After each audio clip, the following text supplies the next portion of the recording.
Hello good morning students, how are you fine.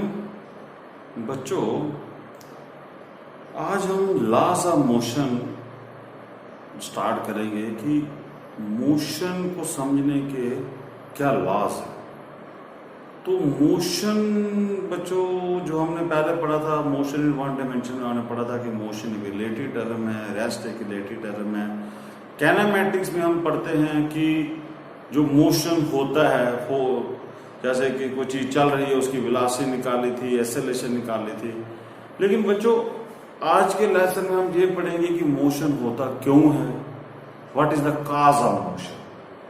तो वो थोड़ा सा डिटेल में पढ़ेंगे हम। इसमें न्यूटन लॉज आएंगे कुछ वगैरह, जो बेसिक है न्यूटनियन मैकेनिक्स की, कि सब लोग ये बेसिक है आपका लेसन। जो न्यूटनियन मैकेनिक्स है, जो क्लासिकल मैकेनिक्स जिसको हम बोलते हैं, बहुत ही इंपॉर्टेंट है। तो बच्चों, आप एनसीईआरटी बुक खोल लीजिए। एनसीईआरटी बुक का आप देखिए लॉज ऑफ मोशन क्या है। तो लॉज ऑफ मोशन स्टडी करते हैं, बहुत इंपॉर्टेंट है ये लॉज ऑफ मोशन। बच्चों, लॉज ऑफ मोशन को समझने से पहले हम एनसीईआरटी का फर्स्ट पेज जो है उसको हम स्टडी करते हैं कि बुक उसने कुछ एग्जांपल्स दी। उसने कहा है, मान लीजिए कि ये हमारे पास एक फुटबॉल है, ये रेस्ट में है। सपोज कीजिए फुटबॉल एक रेस्ट में है। तो अगर आपको टू मूव, अगर इसको मूव कराना है फ्रॉम रेस्ट, तो क्या करना पड़ेगा? Someone has to kick. कोई आदमी इधर आगे, ऐसे मान लीजिए ये कोई लड़का है, इसको क्या करना पड़ेगा? किक लगानी पड़ेगी। To move the football from rest, someone, कोई आदमी आएगा, समवन हैज टू किक। मतलब ये आप प्रैक्टिकल एग्जांपल हैं। अगर आपके पास कोई चीज पड़ी, आप वो भी ले सकते हो। जैसे एग्जांपल लिखिए कि फुटबॉल पड़ा है, इसको अगर चलाना है तो किसी आदमी को आकर इसको किक लगानी पड़ेगी। रोज आप रोजमर्रा में देखते हो। अब मान लीजिए कि ये एक कोई बॉल है, ये कोई बॉल है, इसको अगर मैंने ऊपर फेंकना है तो यहां पर किसी आदमी को अपवर्ड पुश करना पड़ेगा, अपवर्ड पुश करना पड़ेगा। अगर आपने किसी चीज को ऊपर फेंकना है तो आपको अपवर्ड डायरेक्शन में पुश करना पड़ेगा। ये बच्चों रोजमर्रा की जिंदगी में आप एग्जांपल देखते हो, रोज आपके साथ होता है, ऐसा ही आप करते हो। जैसे मान लीजिए आपने देखा होगा कि सपोज कीजिए ये कोई पेड़ है, ये इसके पत्ते हैं, ये ऐसे। तो अब मान लीजिए कि यहां से विंड चलती है,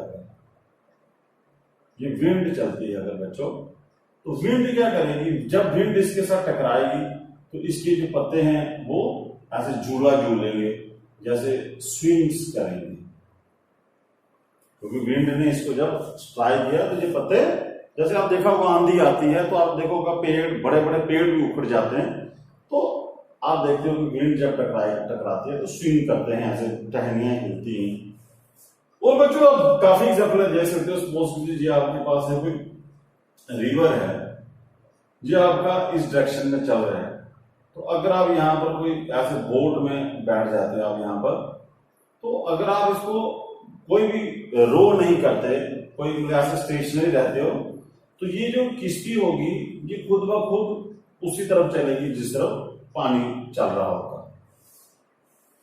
तो बच्चों, आपने इन एग्जांपल्स में क्या देखा कि ये फुटबॉल रेस्ट में था, इसको अगर आपने चलाना था, रेस्ट से मोशन में लाना था, तो किसी आदमी की जरूरत पड़ेगी जो इसको किक करेगा। बॉल को ऊपर फेंकना था तो आपने अपवर्ड पुश किया। विंड देखिए जो टकराती है पत्तों के साथ तो ये इसको स्विंग करवाती है। तो पानी जो है नदी का, वो बोर्ड को खुद ही ले जा रहा है। बच्चों, इसमें हो क्या है? इसमें आप देखिए कि there are some external agencies. For example this foot is a external agency. मान लीजिए इसने हाथ से बॉल को ऊपर फेंका तो इसका हैंड हो गया एक्सटर्नल एजेंसी। यहां पर विंड एक एक्सटर्नल एजेंसी थी, यहां पर एक रिवर एक एक्सटर्नल एजेंसी है। तो ये एक्सटर्नल एजेंसीज क्या कर रही हैं बच्चों? These external agencies are providing force For example, foot is external agency which is providing force to the football by which the football starts moves. Here, hand is an external agency which provides force to the ball by which the ball moves upward direction. Wind is an external agency by which it swings the branches or the leaves of the plant. And here, the stream of water is an external agency which provides force to the boat by which boat moves in the forward direction. So these are the external agencies which are providing force to the object. And these external agencies are providing force to the objects by in contact. ये देखिए अब यहां पर समझने वाली बात है कि ये एक्सटर्नल एजेंसी फोर्स प्रोवाइड करती है बॉडी के ऑब्जेक्ट के कांटेक्ट में आकर। देखिए आप बाल को किक लगाओगे तो किक बाल के साथ टच करेगी, आपकी वो फुट जो है बाल के साथ टच करेगा। अब यहां पर हाथ आप बाल के साथ टच करोगे तभी तो फेंक पाओगे। ये विंड इस पत्तों के साथ टच करेगी तभी इसके ऊपर फोर्स लगा पाएगी। बोट पानी के साथ टच करेगी तभी पानी इसके ऊपर फोर्स लगा पाएगा। तो बच्चों यहाँ पर ये जो फोर्सेस, ये जो एक्सटर्नल एजेंसीज हैं जो फोर्स प्रोवाइड कर रही हैं ऑब्जेक्ट को, ये कौन सी फोर्सेस हैं? ये कंटैक्ट वाली फोर्सेस है। इनको बोलते हैं बच्चों फोर्सेस ऑफ कंटैक्ट। जब आप कंटैक्ट में आकर फोर्स लगाते हैं, जब दो बॉडीज कंटैक्ट में आती हैं तब ये जो फोर्स लगती है ये होगी कंटैक्ट फोर्सेस। तो बच्चों आपकी यहाँ पर अच्छा लिखा है N external agency of force is in contact with object. तो ये यहाँ पर एक्सटर्नल एजेंसी जो है वो ऑब्जेक्ट के साथ कंटैक्ट में है। तो बच्चों कुछ आप डे टू डे लाइफ में ऐसे एग्जांपल देखते हो जहां पर आपको देखोगे कि आप एक्सटर्नल एजेंसी फोर्स प्रोवाइड करेंगे ऑब्जेक्ट को, लेकिन कैसे? कंटैक्ट में आकर, ऑब्जेक्ट के साथ कंटैक्ट में आएंगे। अब बच्चों कुछ ऐसे एग्जांपल भी आप देखोगे यहां पर फोर्स लगती है ऑब्जेक्ट के ऊपर बिना कंटैक्ट के। जैसे फॉर एग्जांपल कि आपके पास ये अर्थ है। अब अर्थ के पास कौन सी फोर्स है? अर्थ क्या करती है? सभी चीजों को खींचती है। उस फोर्स का नाम क्या था? Gravitational force. मान लीजिए यहां पर कोई ऑब्जेक्ट है, ये कोई ऑब्जेक्ट है तो ये रेस्ट में, जैसे ये फुटबॉल रेस्ट में था, इसको मैंने किक लगाया, एक्सटर्नल एजेंसी मेरी फुट थी, उसने इसको किक लगाया जिसके कारण इसके ऊपर फोर्स पड़ी तो चला। यहां पर जो रेस्ट में बच्चों, यहां पर ग्रेविटेशनल फोर्स क्या करेगी? इसको नीचे खींच लेगी। जब ये नीचे खींचेगी तो ये इसके कंटैक्ट में नहीं आएगी। विदाउट कंटैक्ट ग्रेविटेशन फोर्स इसके कंटैक्ट में नहीं आएगी। बिना कंटैक्ट के इसने इस ऑब्जेक्ट के ऊपर फोर्स डाल दिया। तो बच्चों ये जो फोर्स है ये आपकी बिना कंटैक्ट के भी फोर्स आप देखोगे कि बिना कंटैक्ट के आई भी फोर्स लग सकती है। जैसे आपके पास ये मैग्नेट है, ये नॉर्थ पोल है, ये साउथ पोल है, यहां पर आपके पास ये आयरन के पीसीस है। अब ये मैग्नेट जरूरी नहीं कि इसके साथ कंटैक्ट में आए, ये मैग्नेट यहां से भी इन चीजों को खींच सकता है। तो बच्चों ये देखिए ये जो फोर्स लगा रहा है ये without the external agency is providing force without in contact with the object. जैसे आप देखिए बच्चों आपके पास ये चार्ज होते हैं, पॉजिटिव चार्ज है, दूसरा पॉजिटिव चार्ज है, ये चार्ज दोनों रिपेल करते हैं। तो यहाँ पर इलेक्ट्रिक फोर्स जो है वो इनके ऊपर फोर्स डालती है तो ये बिना कंटैक्ट के। तो आप देखोगे बच्चों कि कहने का मतलब ये था कि जब यहां पर दो किस्म के हमारे पास एक्सटर्नल एजेंसीज होती हैं which provides force to the objects, some external agencies provides force by in contact with the objects and some external agencies provides force without in contact. तो आपको ये याद रखना कि जरूरी नहीं कि हर बार आपको कंटैक्ट में जाकर फोर्स लगती है, बिना कंटैक्ट के भी फोर्सेस हैं, जैसे ग्रेविटेशन फोर्स है, मैग्नेटिक फोर्स है और इलेक्ट्रोस्टैटिक फोर्स है। तो बच्चों यहां पर देखिए कि फोर्स की क्या डेफिनेशन एनसीईआरटी बुक्स में लिखी है कि force is required to put a stationary object in motion and external agency is needed to provide this force. The external agency जो होती है मे और may not be in contact. तो ये आप बच्चों आप याद रखें कि फोर्स हमें चाहिए होती है जिसके कारण बॉडी अगर रेस्ट में है तो उसको फोर्स लगाओगे तो मोशन में आ जाएगी। अगर इसका रिवर्स में देख सकते हो कि अगर कोई बॉडी ऑलरेडी चल रही है, मतलब कि मोशन में है, तो अगर आप यहां पर खड़े होकर आप इसको फोर्स लगाते हो तो ये चीज रुक भी सकती है। तो फोर्स जो होती है आप याद रखिए, force is required to put a stationary object into motion और to stop the moving body, दोनों में लग सकती है force. And it is provided by the external agency, और एक्सटर्नल एजेंसी जो होती है वो कांटेक्ट वाले भी हो सकती है और बिना कांटेक्ट वाले भी हो सकती है। तो बच्चों अब आप समझ गए होंगे डे टू डे लाइफ में कि फोर्स लगाने से चीज चल भी सकती है और रोक भी सकते हो आप उसकी। पर ऐसे आप डे टू डे लाइफ में देखोगे तो काफी एग्जांपल है, जैसे फोर्स जो है, फोर्स लगाने से चीज की डायरेक्शन भी चेंज हो सकती है। जैसे आप देख सकते हो कि कोई चीज सीधी आ रही है, फोर्स लगाओगे उस तरफ चल पड़ेगी। फोर्स से डायरेक्शन चेंज भी हो सकती है, फोर्स से शेप चेंज कर सकते हो। अब मान लीजिए अगर आपके पास कोई प्लास्टिक का बाल, उसको दबाते हो उसकी शक्ल चेंज हो जाती है, स्प्रिंग का शेप चेंज होता है। अब कई बार फोर्स लगाने पर जरूरी की चेंज भी हो, मान लीजिए आप एक पत्थर को दबाओगे तो वो पूरी दबेगा आपसे। इसका मतलब है कि फोर्स लगाने से चेंज आ भी सकती है, नहीं भी आ सकती। आप सिंपल समझ सकते हो कि फोर्स क्या होती है। Force is provided by some external agency which can change the state of the object. State सीधा बोल लीजिए, force is an external agency which can change the state of the object. State में भी state of rest, state of motion, state of direction, कोई भी state जो है वो आप फोर्स लगाने से अभी आपने देखा कि वो चेंज हो सकती है। अब बच्चों हमारा ये जो मेन टॉपिक है वो हमें अभी तो समझ आ गया कि फोर्स लगाने पे चीज को हम चला सकते हैं, रोक सकते हैं, उसकी डायरेक्शन चेंज कर सकते हैं। क्वेश्चन जो हमारा है, सपोज कीजिए कि if a body is moving uniformly, मान लीजिए एक बॉडी आपकी, ए बॉडी इज मूविंग यूनिफॉर्मली, मान लीजिए एक बॉडी आपकी यूनिफॉर्म मोशन प्रोवाइड कर रही है। यूनिफॉर्म मोशन ऐसे चल रहा, मतलब कि उसकी यूनिफॉर्म मोशन क्या होता है बच्चों? यूनिफॉर्म मोशन का मतलब कि उसकी वेलोसिटी जो है वो अगर सेम है हर जगह पर, ये वेलोसिटी अगर सेम है हर पॉइंट के बाद, उसको बोलते हैं यूनिफॉर्म मोशन। क्वेश्चन आता है कि is an external force required, ये क्वेश्चन है, is an external force required to keep the body in uniform motion। ये बच्चों अब आ गया आपका क्वेश्चन। अब आप खुद आंसर दीजिए कि अभी मैंने आपको फोर्स के बारे में बताया कि फोर्स अगर कोई बॉडी रेस्ट में है, फोर्स लगाओगे चीज मोशन में आ जाएगी। अगर कोई बॉडी मोशन में है तो उसके ऊपर फोर्स लगाओगे रेस्ट में आ जाएगी।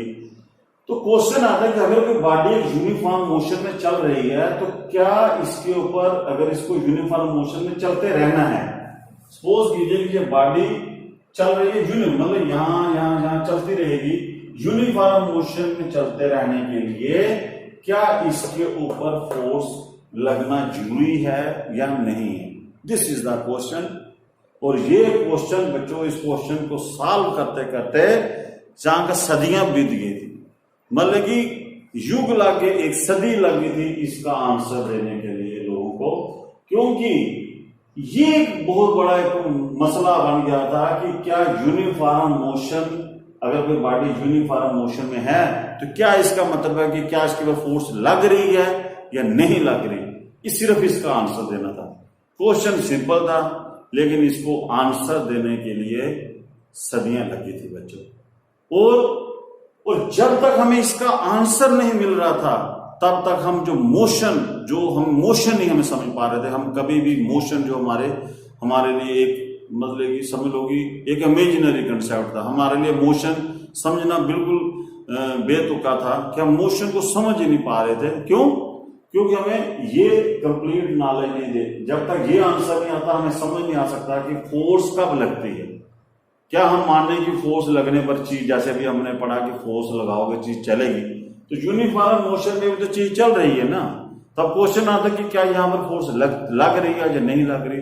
तो आप क्या कहते हो? आपके सो नेचुरली बात है कि आम आदमी या हर बंदा यही तो बोलेगा कि भाई इसके ऊपर तो फोर्स लग रही है, तभी तो चीज चल रही है। बच्चों, इस क्वेश्चन को समझने के लिए सदियां लगी थी इसका आंसर ढूंढने के लिए। आज हम उसका आंसर क्या आया, कैसे आया, उसके बारे में पहले चर्चा करेंगे, तब आपको आगे लॉज ऑफ मोशन समझ आएगा। तो बच्चों अब मैं आपको इसका समझाता हूं कि ये क्या है। इसका आपको क्वेश्चन समझ आ गया कि क्या is an external force required to keep the body in uniform motion, this is the question. अब हम समझेंगे कि इसका आंसर क्या है। तो बच्चों इसका जो आंसर था वो दिया था गैलीलियो ने। इसका आंसर जो था वो गिवन बाय गैलीलियो। तो ये आप एनसीईआरटी बुक्स अपने पास रखिए और एनसीईआरटी बुक से ही पढ़ना है, क्योंकि बड़े बच्चों की फरमाइश थी कि सर आप ऐसे अपना पढ़ाते रहते हो, तो एक कोई लेक्चर तैयार कीजिए जो हमें फील हो कि आप वाकई एनसीईआरटी से पढ़ा रहे हो। तो बच्चों आज का टॉपिक जो है पूरा एनसीईआरटी से डिटो होगा। जो लाइनें एनसीईआरटी पे लिखी है मैं वही पढ़ाऊंगा। क्यों? क्योंकि आपको एनसीईआरटी ऐसे ही पढ़नी है, क्योंकि एनसीईआरटी समझ लो एक ऐसा ग्रंथ है जिसमें सभी जितनी भी बुक्स बनी हुई है सभी उसके अंदर ही आती है। इसलिए जिस बंदे को एनसीईआरटी पढ़ना आ गया वो समझ लो कोई भी कंपटीशन पास कर सकता है। और कंपटीशन तो कुछ भी नहीं, आप नॉलेज के लिए कि आपको पता चले कि फिजिक्स पढ़नी कैसी है, केमिस्ट्री पढ़नी कैसी है, बायो पढ़नी कैसी है। जो रेफरेंस बुक्स हैं उनने डायरेक्ट आंसर दिए होते, मतलब ये क्वेश्चन होता है उसका सीधा आंसर लिखना था यस या नो। लेकिन एनसीईआरटी में आपको एक पहले बच्चे को एक जोड़ेगा, पैडागॉजी होती है कि how to inculcate the subject, कि आपको सब्जेक्ट समझना कैसे है। ये देखिए आज बिल्कुल एनसीईआरटी की लाइनों में चलेंगे। आज मैं अपनी तरफ से कोई एग्जांपल सेट करूंगा। तो बच्चों ये क्वेश्चन एनसीईआरटी में लिखा हुआ, यही लाइन लिखी हुई है। तो आगे इसका आंसर गैलीलियो ने दिया था कि फोर्स लगेगी या नहीं लगेगी। और बच्चों सीखते हैं इस बात को। सबसे पहले ये स्टोरी स्टार्ट होती है एरिस्टोटल से। ये एरिस्टोटल एक बहुत बड़ा थिंकर होता है, ये एक थिंकर था। बच्चों एरिस्टोटल के अकॉर्डिंग, एरिस्टोटल का कहना है कि to keep the body in motion, ये आप लिख लीजिए लाइन, एरिस्टोटल के according to keep the body in motion some external force is required. To if a body is moving, आप इसकी पहले लाइन लिखिए, if a body is moving, अगर कोई बॉडी मूव कर रही है, इसका कहना है if a body is moving then something external is required.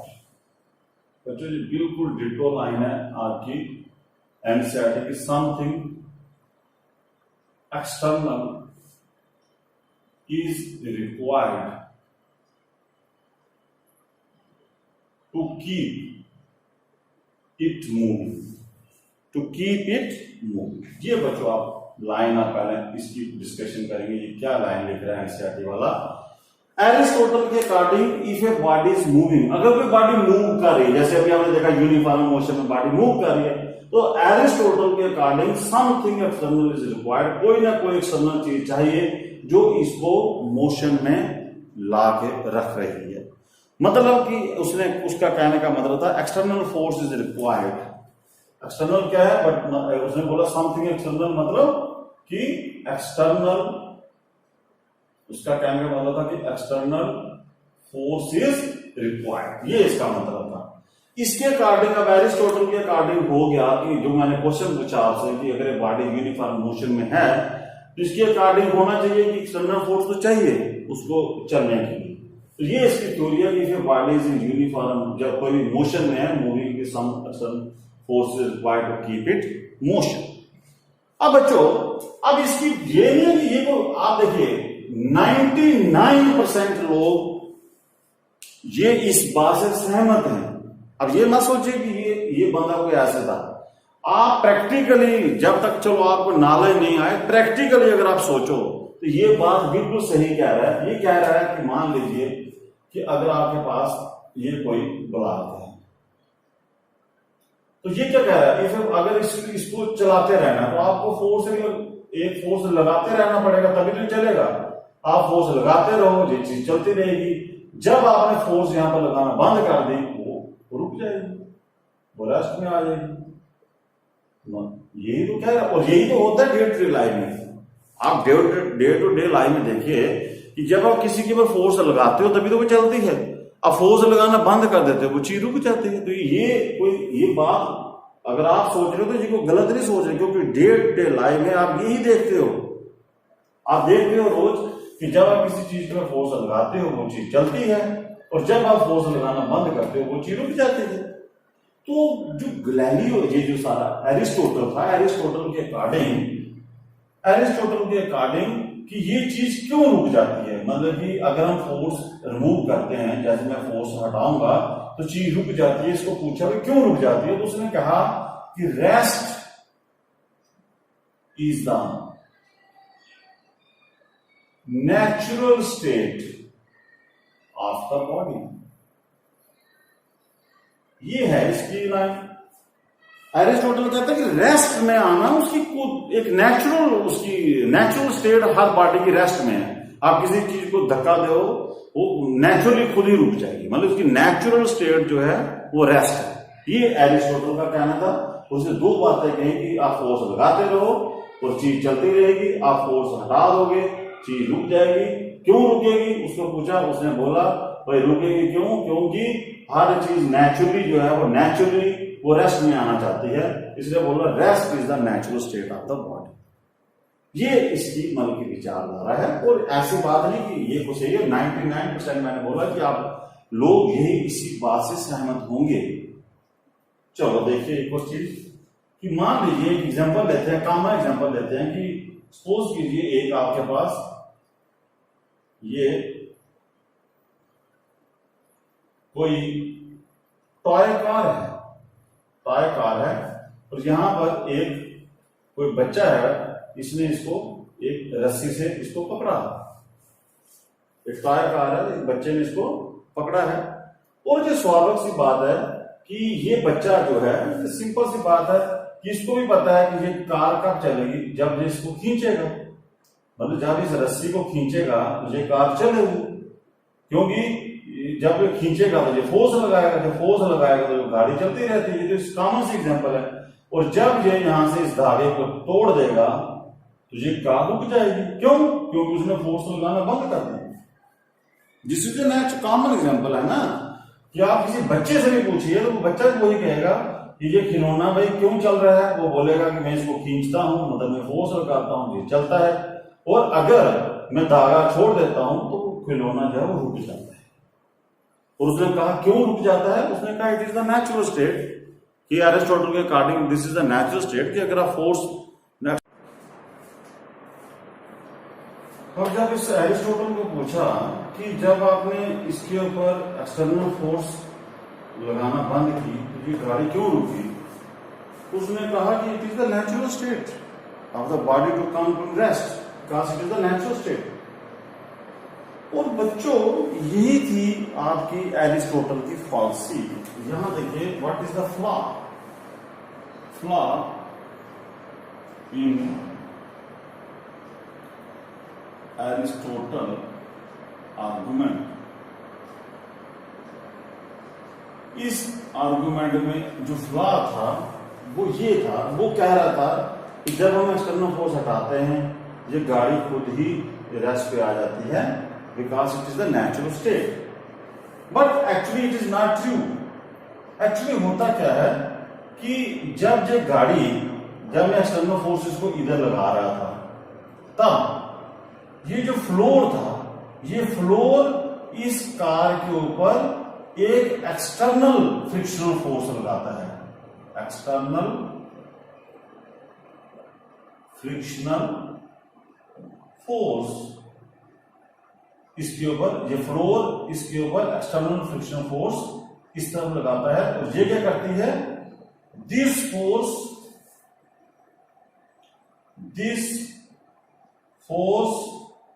Opposes the motion of the car.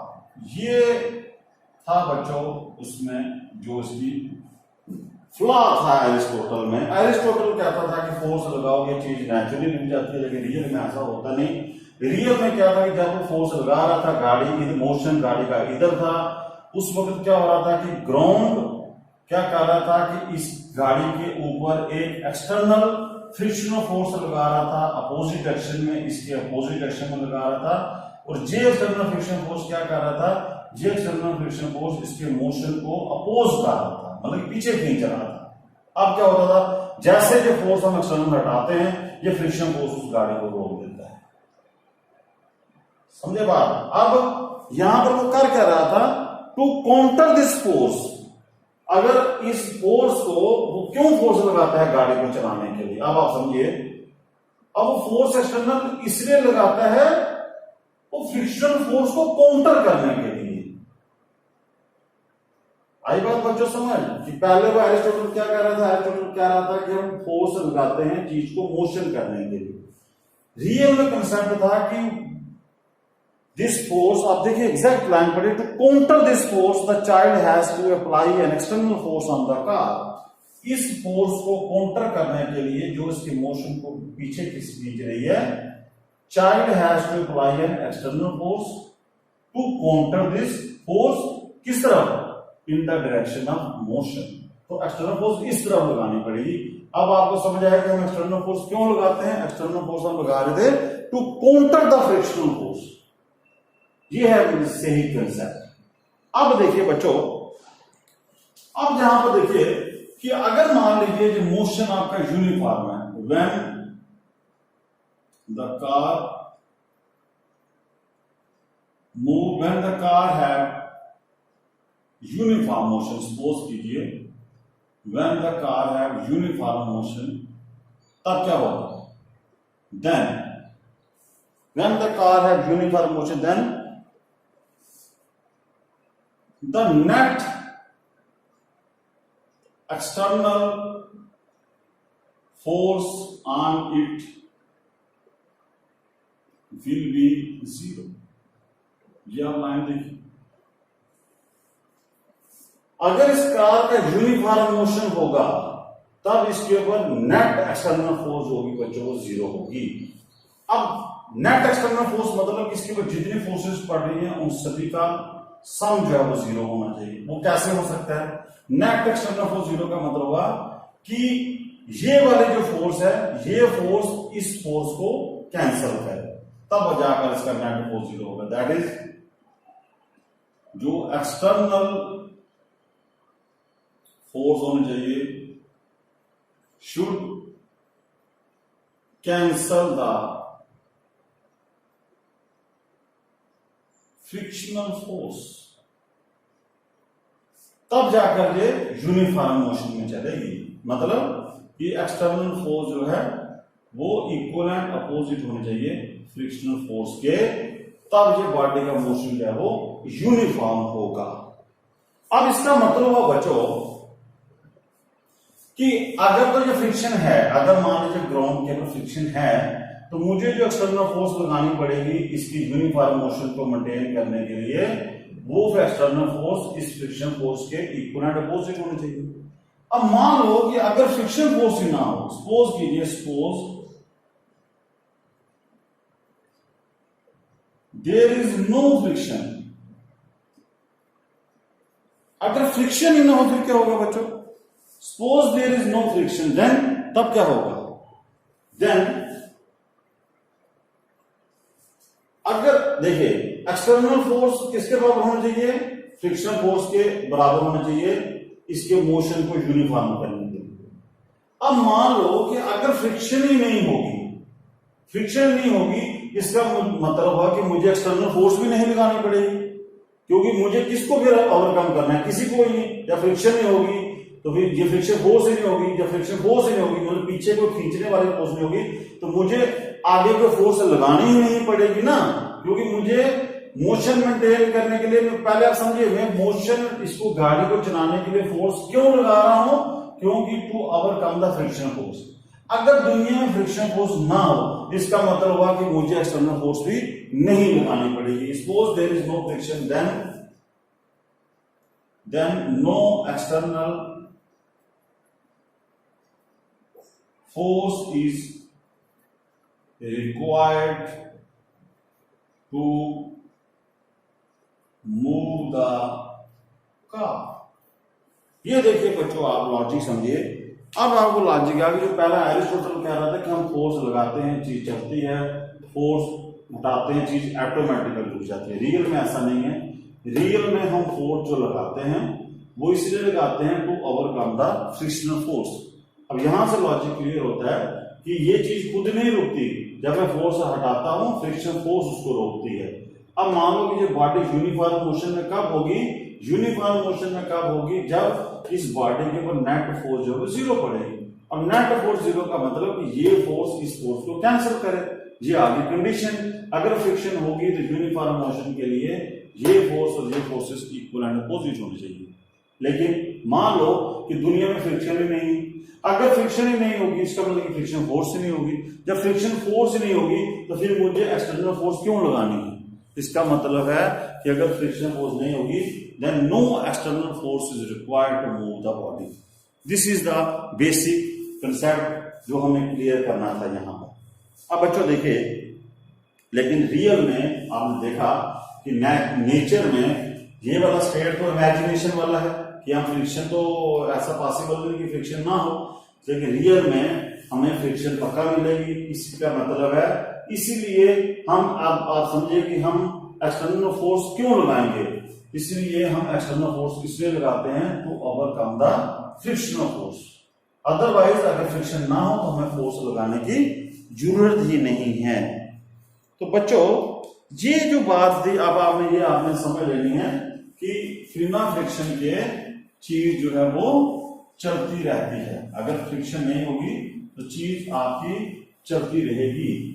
तो इसका मतलब बच्चों यहां पर दो चीजें हुई यहां पर कि पहले हम बोल रहे थे कि नेचुरल स्टेट जो बॉडी की है वो रेस्ट वाली है। पहले हमने समझा कि नेचुरल स्टेट जो है वो रेस्ट होती है, ये तो आपको पता ही है, रेस्ट में तो ये अंडरस्टूड है। लेकिन यहां पर एक और चीज समझी हमने कि अगर कोई बॉडी यूनिफॉर्म मोशन में जा रही है, यूनिफॉर्म मोशन में अब देखिए पहले नेचुरल स्टेट रेस्ट का मतलब क्या हुआ? रेस्ट का मतलब क्या हुआ? रेस्ट में कब कोई चीज आती है कि नेट एक्सटर्नल फोर्स होगी, वो नेट एक्सटर्नल फोर्स। आप ऐसे लिखिए, रेस्ट में कब चीज आती है? नेट एक्सटर्नल फोर्सेस के ऊपर जीरो हो तो चीज रेस्ट में आ जाती है। मतलब कि नेचुरल स्टेट की कंडीशन क्या थी कि जब उसके ऊपर नेट एक्सटर्नल फोर्स जीरो हो तो चीज रेस्ट में होती है। This is the natural state. लेकिन अभी आपने एक और चीज सीखी, अभी आपने चीज सीखी कि अगर कोई बॉडी यूनिफॉर्म मोशन में चलना चाहती है, मान लीजिए बॉडी यूनिफॉर्म मोशन में चल रही है, जब यूनिफॉर्म मोशन में चल रही है बच्चों, तो उस वक्त भी अभी आपने क्या सीखा कि जो नेट एक्सटर्नल फोर्स कितनी होनी चाहिए? जीरो। ये बात थोड़ा ध्यान से समझे बच्चों कि रेस्ट में जब चीज होती है तो हमने देखा था कि एक्सटर्नल फोर्स जीरो हो तो बॉडी रेस्ट में होती है। अब दूसरी चीज आपने क्या समझी कि जब यूनिफॉर्म मोशन होगा, यूनिफॉर्म मोशन क्या था कि जब अप्लाइड फोर्स और फ्रिक्शन फोर्स एक दूसरे के इक्वल एंड अपोजिट हो तब नेट एक्सटर्नल फोर्स जीरो होगी। नेट एक्सटर्नल याद रखना, नेट एक्सटर्नल फोर्स जीरो होगी। इसका मतलब हुआ कि rest and uniform motion are equal. ये बच्चों बहुत मुश्किल है इस बात को हजम करना कि रेस्ट और यूनिफॉर्म मोशन दोनों स्टेटें सेम ही होती है। देखो रेस्ट का मतलब, रेस्ट में कब वो चीज आएगी? जब उसके ऊपर नेट एक्सटर्नल फोर्स जीरो हो। और अभी आपने देखा कि यूनिफॉर्म मोशन में कब आती है? जब उसके ऊपर नेट एक्सटर्नल फोर्स जीरो हो। इसका मतलब हुआ कि रेस्ट और यूनिफॉर्म दोनों चीजें सेम ही। इट मींस कि यूनिफॉर्म मोशन में चलने के लिए अगर कोई बॉडी यूनिफॉर्म मोशन में चल रही है तो इसका मतलब आप ये समझ सकते हो कि उसके ऊपर कोई भी फोर्स, नेट एक्सटर्नल फोर्स उसके ऊपर जीरो है। ये भ्रम था जो तब से चल रहा था कि जो मैं आपको बोल रहा था कि पहला क्वेश्चन क्या था कि क्वेश्चन हमने क्या स्टडी किया था कि is external force is required to move the body in uniform motion. तो अब आपने देखा ये जब आपका यूनिफॉर्म मोशन होगा तो आपकी नेट एक्सटर्नल फोर्स होगी वो जीरो होगी बच्चों। ये पहले नहीं पता था लोगों को। पहले लोग ये सोचते थे कि चीज कोई चल रही है तो उसका मतलब उसकी वो फोर्स पक्का कोई लग रही है, लेकिन रियल में ऐसा नहीं था, आपने देखा कि यूनिफॉर्म मोशन में भी आपकी फोर्स जो होगी वो 0 होगी। ये आपने समझा। अब बच्चों ये जो बात है ये रियल में गैलीलियो ने एक एक्सपेरिमेंट के जरिए समझाई हमें, वो थोड़ा सा समझ लेते हैं कि गैलीलियो का क्या एक्सपेरिमेंट है। तो गैलीलियो एक्सपेरिमेंट क्या थे, गैलीलियो ने क्या एक्सपेरिमेंट किया, उसने बच्चों क्या किया कि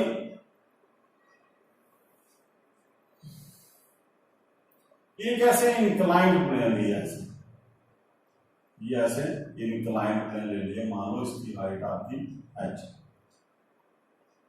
और ये एंगल थीटा पर है ये, और यहां पर उसने डबल इंक्लाइंड प्लेन लिया, एक दूसरा इंक्लाइंड प्लेन यहां पर लिया और ये इसकी हाइट उसने h रखी।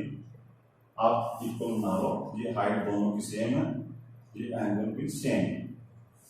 अब बच्चों उसने देखिए उसका एक्सपेरिमेंट क्या था, गैलीलियो ने कहा, उसने देखा कि एक इसने मार्बल लिया ऐसे,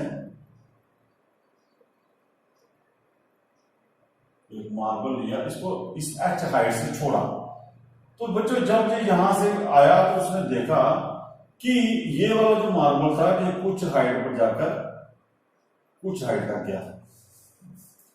अब उसने देखा कि ये यहां तक गया, क्यों?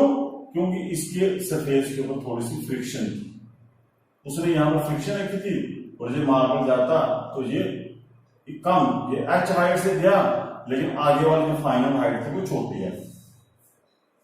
फिर उसने बच्चों क्या किया कि इस सरफेस को फ्रिक्शन लेस कर दिया, मतलब स्मूथ कर दिया, इसका फ्रिक्शन बिल्कुल घटा दिया।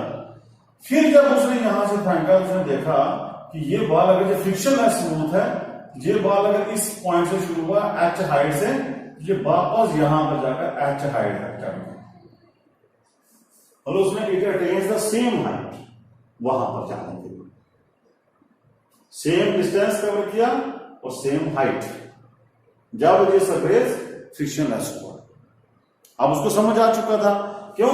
पहले इसका मतलब कि अगर तो ये होती इसकी नेचुरल स्टेट होती, जैसे एरिस्टोटल कह रहा था कि चीज खुद ही रुक जाती है, उसका उसने फ्रिक्शन का कोई लाजिम नहीं दिया।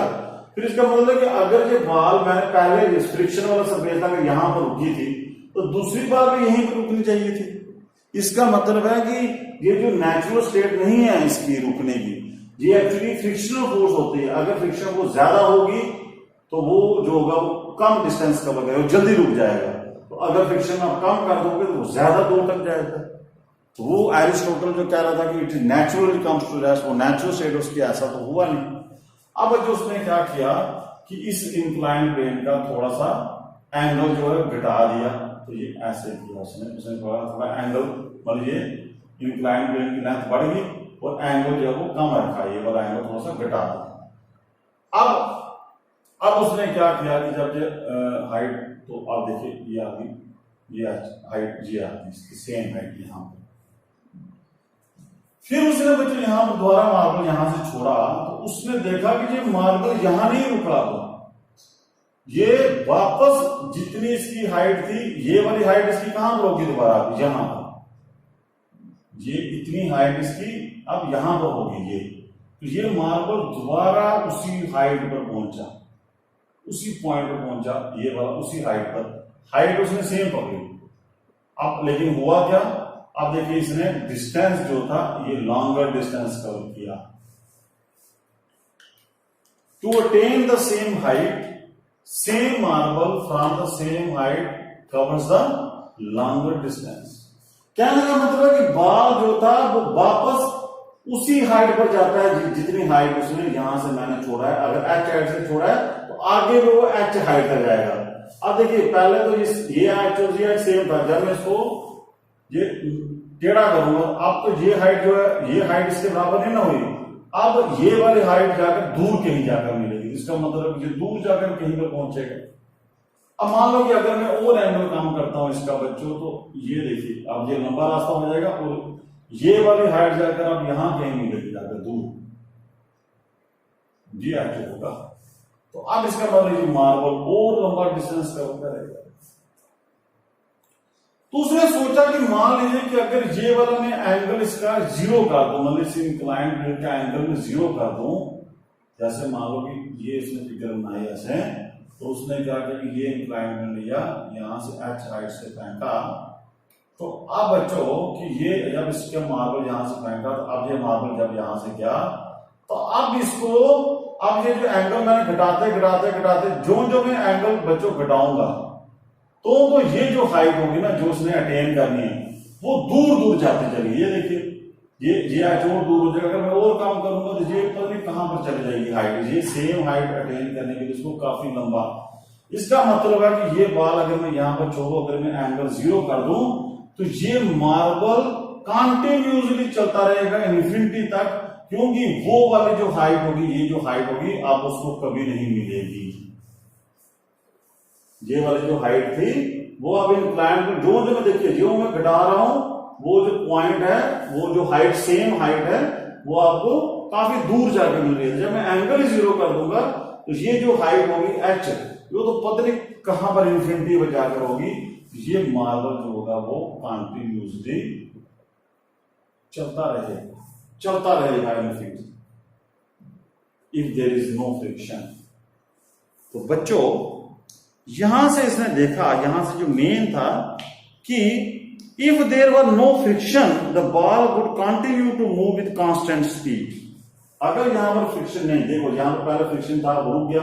अगर फ्रिक्शन ना हो, इसका मतलब है कि ये जो बॉल होगा ये कंटिन्यूस चलता रहेगा विद कांस्टेंट स्पीड, मतलब यूनिफॉर्म मोशन।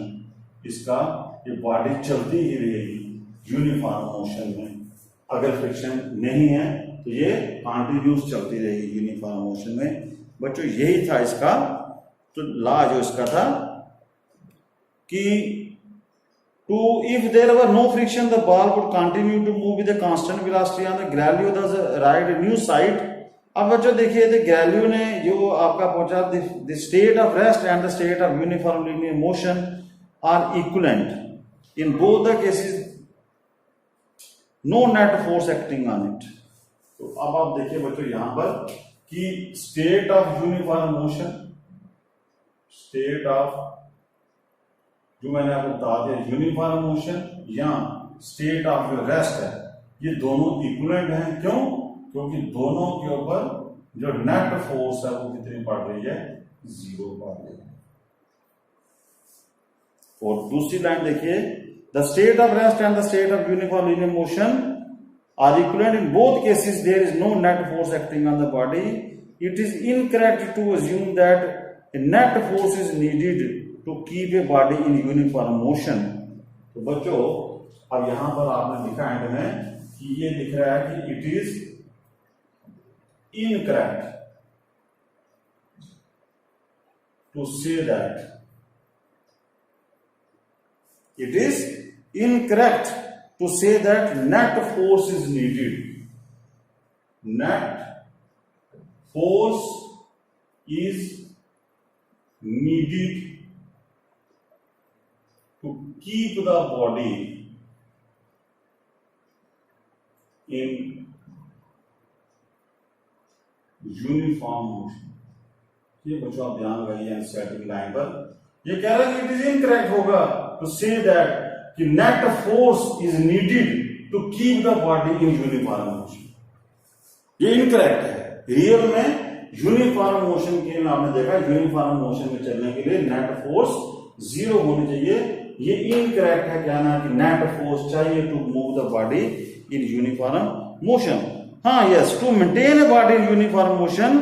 अगर आपने ये सही है कि अगर किसी बॉडी का यूनिफॉर्म मोशन मेंटेन करना है तो ये बच्चों बहुत ही इंपॉर्टेंट लाइन है। कई बार ऑब्जेक्टिव टाइप आपके ऐसे एंट्रेंस के आते हैं कि एनसीईआरटी की बिल्कुल लाइन उठा देता है वो, इसीलिए मैं आपको थोड़ा फोकस दे रहा हूं इसके ऊपर। To maintain a body in uniform motion. अगर किसी बॉडी का यूनिफॉर्म मोशन मेंटेन रखना है तब we need to apply an external force. तब हमें need to apply an external force, किसके लिए? To counter the frictional force. ये बच्चों आपको जो मैंने पहले सारा बता दिया कि मैंने आपको क्या बताया था कि दो ही केस है कि अगर आपकी बॉडी, मतलब इसको, अगर आप इसको क्यों एक्सटर्नल फोर्स लगाते हो? इसको एक्सटर्नल फोर्स इसलिए लगाते हैं ताकि वो फ्रिक्शनल फोर्स को ओवरकम करे। पहली बात, कंक्लूजन पर आते हैं बच्चों सारी स्टोरी का कि अब आपको बताता हूं कि एरिस्टोटल क्या कह रहा था। एरिस्टोटल कहता है कि हम एक्सटर्नल फोर्स इसलिए लगाते हैं ताकि बॉडी को मोशन में लाया जाए, और जब हम एक्सटर्नल फोर्स हटाते हैं तो बॉडी रुक जाती है। हमने एक्सपेरिमेंट में देखा कि एक्सटर्नल फोर्स हम इसलिए लगाते हैं ताकि फ्रिक्शनल फोर्स को हम ओवरकम कर सकें। और अगर ये जो एक्सटर्नल फोर्स और फ्रिक्शन फोर्स अगर आपकी बराबर होती हैं तो बॉडी का मोशन जो है वो यूनिफॉर्म होगा। ये लाइन का मतलब, to maintain a body in uniform motion we need to apply an external force to counter the frictional force. सिर्फ हम एक्सटर्नल फोर्स सिर्फ लगा रहे हैं to counter the frictional force to maintain the uniform motion. आप देखिए यहां पर जो पहले लाइन का मतलब, ये इट इज इनकरेक्ट, ये गलत कहना है कि हम नेट फोर्स इसलिए लगा रहे हैं ताकि वो यूनिफॉर्म बॉडी को यूनिफॉर्म मोशन में रखा जाए। ये गलत है बच्चों, इन दोनों लाइनों को ध्यान से देखिए। ये कह रहा है कि ये गलत कहना है, ये गलत होगा कि अगर मैं ये कहूं कि मैं जो है नेट फोर्स लगा रहा हूं बॉडी के ऊपर ताकि उसका मोशन यूनिफॉर्म रहे। ये गलत है। एक्चुअल में मैं एक्सटर्नल फोर्स लगा रहा हूं to overcome the friction force to maintain the motion uniform. ये बच्चों आप थोड़ा एक दो बार लाइनें आपको पढ़नी पड़ेगी तब आपको समझ आएगा, बहुत इंपॉर्टेंट है। आप देखिए, if the external force is zero, if the external force is zero, अगर आप देखिए आप दो कंडीशन होगी, if the net external force is zero, if the net external force is zero, क्या आपने देखा अगर नेट एक्सटर्नल फोर्स जीरो होगी then the body either at rest होगी या वो मूव करेगी यूनिफॉर्म वेलोसिटी से, मतलब कि यूनिफॉर्म उसका मोशन। इस पर ध्यान दीजिए। अगर कोई बॉडी के ऊपर नेट एक्सटर्नल फोर्स जीरो है, मतलब यहां तो बॉडी रेस्ट में आएगी, यहां तो बॉडी यूनिफॉर्म वेलोसिटी से मूव करेगी, जी आपको कंटिन्यूस करते रहेगी। अब बच्चों, ये जो बॉडी की प्रॉपर्टी है, ये जो this property of the body, ये जो बॉडी की प्रॉपर्टी है जिसके कारण कि वो रेस्ट में रहना चाहती है या यूनिफॉर्म मोशन में रहना चाहती है, जब तक उसके ऊपर एक्सटर्नल फोर्स ना अप्लाई होगी या जब तक उसके ऊपर नेट एक्सटर्नल फोर्स जीरो रहेगी, वो जो उसकी प्रॉपर्टी है बच्चों, उस प्रॉपर्टी को बोलते हैं इनर्शिया। तो इनर्शिया क्या हो गया? इनर्शिया हो गया the ability of the body to remain at rest और in uniform motion unless external force is applied. वो जो उसका लेजीनेस है कि भाई ठीक है, अगर जब तक मेरे पर कोई एक्सटर्नल फोर्स नहीं लगती, या तो मैं रेस्ट में रहूंगी या तो मैं यूनिफॉर्म मोशन में रहेगी, वो जो उस बॉडी की प्रॉपर्टी है, जो लेजीनेस है, उसी को बोलते हैं बच्चों इनर्शिया। इसीलिए हम गैलीलियो का जो लॉजिक था, गैलीलियो ने ये जो कहा, इसी को हम बोलते हैं लॉ ऑफ इनर्शिया, और इसी को फिर न्यूटन ने आगे फॉरवर्ड किया। तो इसके आगे हम पढ़ेंगे न्यूटन लॉज। लेकिन ये बेसिक बच्चों आपको बड़ा इंपॉर्टेंट है। इसको देखो, ऐसे तो कुछ भी नहीं है, ऐसे तो आप बोलोगे ये इतना बड़ा लेक्चर दिया, इसमें तो कहने का तो कुछ भी छोटी सी बात थी। लेकिन बच्चों, मैंने आज आपको सिर्फ बोला था कि आज मैं अपनी तरफ से कुछ नहीं बोलूंगा। आज मैं सिर्फ एनसीईआरटी का, देखिए ये सारी कहानी एनसीईआरटी के सिर्फ एक पेज में है, जो लॉज ऑफ मोशन का पहला पेज है, उसके ऊपर जितनी स्टोरी है। तो इसलिए मैंने आपको, बच्चों की डिमांड थी कि सर आप एनसीईआरटी में कैसे पढ़ना है, तो बच्चों ऐसे पढ़ना है, एक एक लाइन को 4-4 बार पढ़ना पड़ेगा, तब उस एनसीईआरटी की लाइन की समझ आती है, वो बोल कर रही है। इसलिए बच्चों आपको एनसीईआरटी पढ़ने के लिए थोड़ा सा पेशेंस चाहिए, उसकी लाइन को डीप तक पढ़िए। एक बार पढ़ने से समझ नहीं आएगी। और जितने भी कॉम्पिटिटिव के जो ऑब्जेक्टिव होते हैं, लाइनें होती हैं, वो एनसीईआरटी की बुक से डायरेक्ट उठाई होती है। इसलिए जिस बच्चे ने एनसीईआरटी बुक ध्यान से पढ़ी हुई है, वो कई बार आपका ऐसा क्वेश्चन मिलेगा वो सीधा वहीं से उठाया होता है और बच्चे के लिए ईजी हो। तो आगे हम पढ़ेंगे laws of motion next video में। टिल देन जय हिंद जय भारत।